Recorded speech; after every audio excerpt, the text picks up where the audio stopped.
तो इस पार्ट की शुरुआत वहीं से होती है जहाँ पर वे बुढ़िया बोलती है कि हाँ तुमने सही कहा, आखिरकार पहले मेरे दिमाग में ये ख्याल क्यों नहीं आया। इतना कहते हुए ये अपने डिमोनिक रूप में आ जाती है और ये आगे कहती है कि मुझे यकीन है कि अगर मैं तुम्हें रिफाइन कर लूंगी तो जो मेरा लेवल है वे आगे बढ़ जाएगा। तो इस पर यूटैंग कहती है कि तुम में हिम्मत तो बहुत है और इतना कहकर ये उस पर अटैक कर देती है। ये उसकी तरफ अटैक करते हुए कह रही होती है लेकिन ऐसा कुछ भी नहीं होगा और इतना कहते हैं ये अपने तलवार को उसके आर पार कर देती है। हम हमारे मेन कैरेक्टर को देखते हैं जो कि छुपकर ये सब देख रहा होता है। ये उसे देखते हुए बोलता है कि नहीं ये नहीं हो सकता, इस बुढ़िया का ऑरा बिल्कुल इस डिमोनिक स्वॉर्ड की तरह है। सच में ये जो लड़की है ये अभी बहुत ही बड़े खतरे में है। अब फिर से हम उस बुढ़िया को देखते हैं जिसे कि पिछले अटैक से बिल्कुल भी फर्क नहीं पड़ा होता। ये अभी भी लगातार यहाँ पर ट्रांसफॉर्म हो रही होती है। अब ये देखकर यूटैंग चिढ़ते हुए बोलती है कि आखिरकार ये क्या है, इसका ऑरा तो बिल्कुल ही अलग है, ये उन इविल कल्टीवेटर की तरह नहीं है जिनसे कि मैं पहले मिली थी। हम सामने देखते हैं जहाँ पर ये बुढ़िया पूरी तरीके से ट्रांसफॉर्म हो गई थी। अब ट्रांसफॉर्म होते ही ये अपने पंजे से यूटैंग पर अटैक कर देती है लेकिन यूटैंग सही वक्त पर साइड हटकर बच जाती है। ये पीछे हटते हुए बोलती है कि ये पावर सच में बहुत ही ज्यादा स्ट्रॉन्ग है, मुझे यकीन है कि अगर ये अटैक मुझे लग जाता तो मैं भी यहाँ पर खत्म हो जाती। लगता है कि अब मेरे पास कोई भी रास्ता नहीं है। हम सामने देखते हैं जहाँ पर वे बुढ़िया फिर से अटैक करने के लिए तैयार होती है पर तभी यूटैंग अपने जेब से एक तालिस्मान को बाहर निकालती है और उस बुढ़िया की तरफ फेंक देती है जो कि सीधा जाकर उस बुढ़िया के मुंह पर लगता है। अभी से ये यहाँ पर थोड़ा सा खुश हो जाती है और बोलती है कि मैंने ये कर दिया। पर हम उस बुढ़िया को देखते हैं जिसे कि इससे बिल्कुल भी फर्क नहीं पड़ा होता, जिसके बाद ही वे यूटैंग को एक जोरदार पंच मार देती है जिससे कि यूटैंग नहीं बच पाती और सीधा जाकर दीवार से ठुकती है और जो इसकी हालत होती है वे यहाँ पर बहुत ही ज्यादा खराब हो जाती है। यहाँ पर अपने मन में सोचती है कि मुझे यकीन नहीं हो रहा है कि मैं एक्चुअली यहाँ पर अब मरने वाली हूँ। अब वे बुढ़िया जैसे ही फिर से इस पर अटैक करने वाली होती है कि तभी मेन कैरेक्टर इसके सामने आ जाता है। अब ये जैसे ही उसे यहाँ पर देखती है ये उस पर चिल्लाते हुए कहती है कि हे मोटे, आखिरकार तुम यहाँ पर क्या कर रहे हो, तुम्हें नहीं पता है कि ये कितनी ज्यादा खतरनाक है, जल्दी से यहाँ से भाग जाओ। तो इस पर मेन कैरेक्टर बोलता है कि हे जरा मुझसे रिस्पेक्ट से बात करो, जिसके बाद ही हम देखते हैं कि इसके सर पर एक सिंबल आ जाता है और ये अपनी पावर का यहाँ पर इस्तेमाल कर रहा होता है। ये यहाँ पर बोलता है कि ये तो बस एक मैजिक स्वॉर्ड है। अब वे बुढ़िया जैसे ही मेन कैरेक्टर को अपने सामने देखती है वैसे ही वे बहुत ही ज्यादा घबरा जाती है और रुक जाती है। अब ये देखकर यूटैंग भी हैरान हो जाती है और बोलती है कि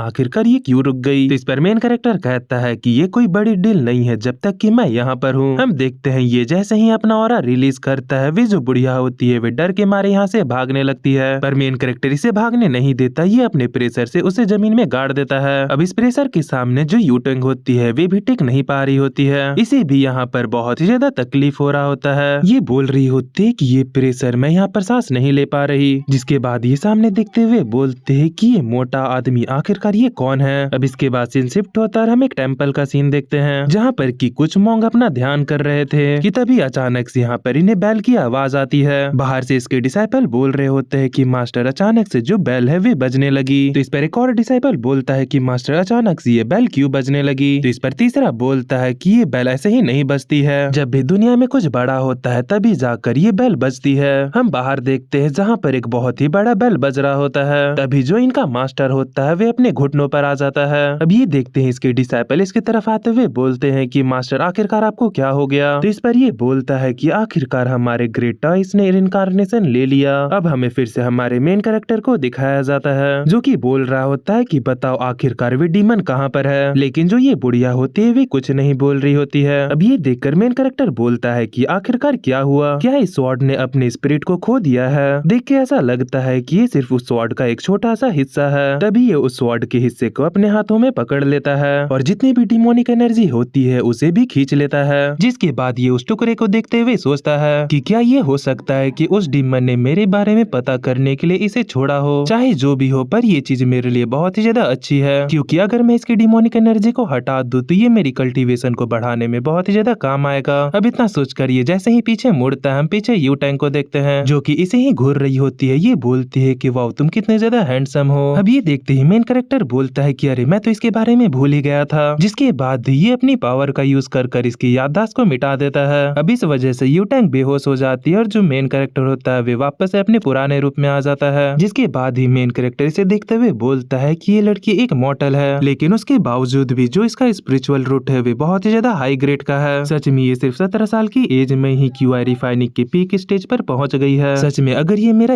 इमॉर्टल वर्ल्ड भी होता तो ये वहाँ पर एक ट्रू जीनियस कहलाती, पर अभी यहाँ पर इसका कुछ भी नहीं हो सकता क्योंकि जिस वर्ल्ड में ये रहती है यहाँ का स्पिरिचुअल एनर्जी बहुत ही ज्यादा कम है। ये यहाँ पर कितनी भी ज्यादा मेहनत क्यों ना कर ले ये कभी भी हाई स्टेज को अचीव नहीं कर सकती। ये सब सोच रहा होता है कि तभी इसके दिल में एक जोरदार झटका लगता है। ये अपने दिल को पकड़ते हुए बोलता है कि नहीं, मैंने अपने रेड्यूसल सोल को कुछ ज्यादा ही ओवरलोड कर दिया। मैं उम्मीद करता हूँ कि मेरे ऑर्गन्स डैमेज ना हो गए हों। जिसके बाद ये यहाँ से जाते हुए बोलता है कि अच्छा होगा कि मैं जल्दी से घर चले जाऊँ। अब ये यहाँ से जा ही रहा होता है कि तभी दो लड़कियां आकर इसका रास्ता रोक लेती हैं। तभी इनमें से एक बोलती है कि हे हैंडसम गाय, आखिरकार तुम कहाँ जा रहे हो? और जो दूसरी होती है वे आकर अपना हाथ मेन कैरेक्टर के कंधे पर रख देती है और हाथ रखते हुए बोलते है कि कम ऑन, चलो मेरे साथ चलो, मेरे पास तुम्हारे लिए एकदम अच्छी जगह है जहाँ पर कि जाकर हम सभी बहुत ही ज्यादा मजे करेंगे। अब इस बात को सुनकर मेन कैरेक्टर बोलता है कि मुझे छोड़ दो वरना तुम्हें बहुत ही ज्यादा पछतावा होगा। ये दोनों मेन कैरेक्टर को झुकाते हुए बोलती हैं कि देखो तो जरा, लगता है कि तुम टफ बनने की कोशिश कर रहे हो। मेन कैरेक्टर यहाँ पर परेशान होते हुए बोलता है कि डैम इट, मेरी सोल यहाँ पर डैमेज हो गई है जिसकी वजह से मैं यहाँ पर अपनी पावर का भी इस्तेमाल नहीं कर सकता। तभी वे लड़की मेन कैरेक्टर के गाल को छूते हुए कहती है कि अच्छा होगा कि तुम अच्छे से बिहेव करो। अब ये देखकर मेन कैरेक्टर अपने मन में बोलता है कि आखिर मुझ जैसे एम्परर को ये दोनों इतनी ज्यादा ह्यूमिलेट कैसे कर सकती है। हम देखते हैं कि ये दोनों मेन कैरेक्टर को छेड़े ही जा रही होती है कि तभी पीछे जो यू टैंग होती है वे होश में आ जाती है और वे इन दोनों को बोलती है कि हे तुम दोनों। अब ये दोनों जैसे ही पीछे मुड़ते हैं यू टैंग इन लोगों को पंच मारते हुए बोलते हैं कि जल्दी से यहाँ से फुट लो। आखिर तुम दोनों की हिम्मत कैसे हुई उसे परेशान करने की?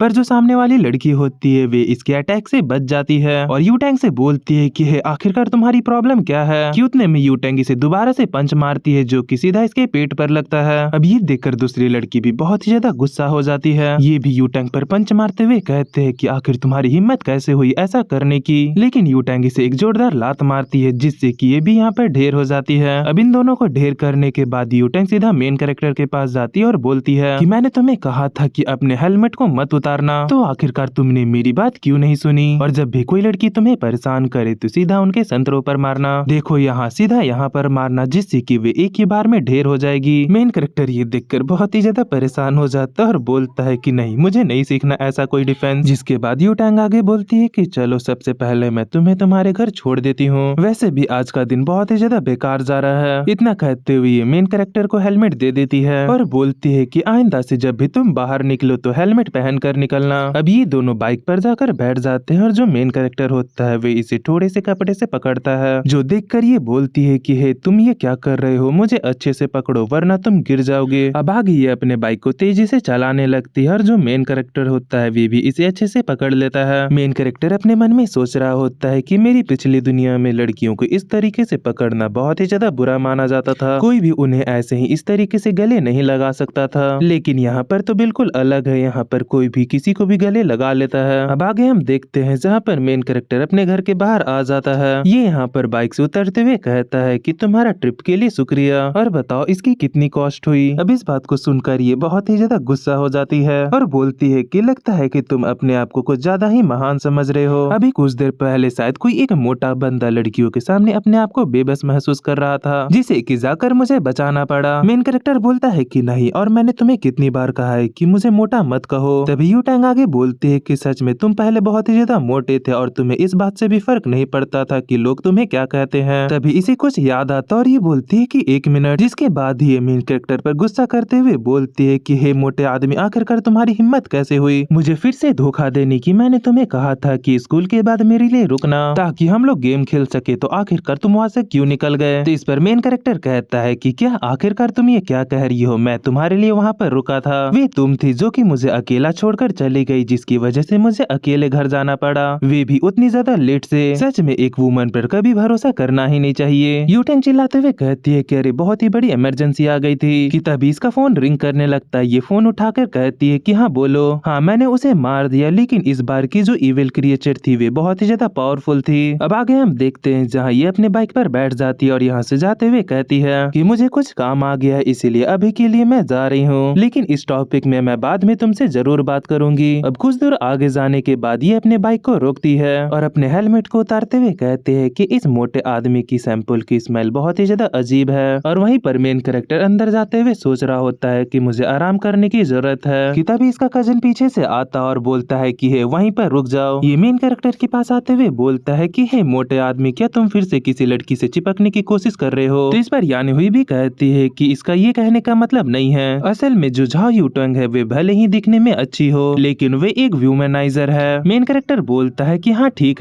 है और ये इतना कहकर यहाँ से जाने लगता है। अब ये देखकर इसका कजन गुस्से में कहता है कि आखिर तुम्हें हमें इग्नोर करने की हिम्मत कैसे हुई?